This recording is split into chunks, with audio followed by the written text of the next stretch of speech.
പശ്ചിമേഷ്യയിലെ സംഘർഷാവസ്ഥയെ തുടർന്ന് ആഗോള വിപണിയിൽ ഇന്ധനക്ഷാമം രൂക്ഷമായപ്പോൾ അത് അവസരമാക്കി പെട്രോളിയം ഉൽപ്പന്നങ്ങളുടെ കയറ്റുമതി വൻതോതിൽ വർദ്ധിപ്പിച്ച് ഇന്ത്യ.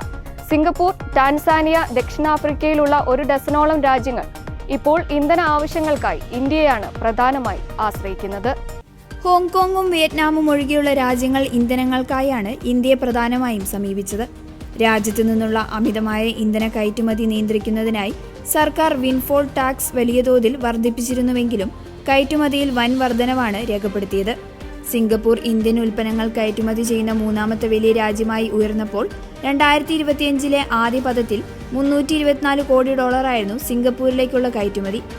2026 ആദ്യ പദത്തിൽ $650 കോടി ഇരട്ടിച്ചു. ഇതിൽ $427 കോടി പെട്രോളിയം ഉൽപ്പന്നങ്ങളായിരുന്നു.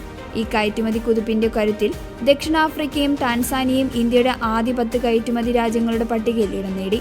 ടാൻസാനിയയിലേക്കുള്ള കയറ്റുമതി $650 കോടി നിന്ന് $222 കോടി ദക്ഷിണാഫ്രിക്കയിലേത് $65 കോടി നിന്ന് $171 കോടി ഉയർന്നു.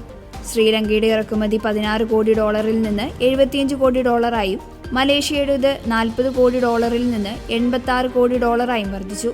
കെനിയ $39 കോടി നിന്ന് $81 കോടി ഇന്ധനം വാങ്ങിയപ്പോൾ തുർക്കിയുടെ ഇറക്കുമതി വെറും $40 ലക്ഷം നിന്ന് $24 കോടി മാറി. ഏഷ്യൻ, ആഫ്രിക്കൻ രാജ്യങ്ങൾക്ക് പുറമെ ഇറ്റലിയും സ്പെയിനും പോലുള്ള യൂറോപ്യൻ രാജ്യങ്ങളും ഇന്ധന ആവശ്യങ്ങൾക്കായി ഈ കാലയളവിൽ ഇന്ത്യയെ വലിയ തോതിൽ ആശ്രയിച്ചു.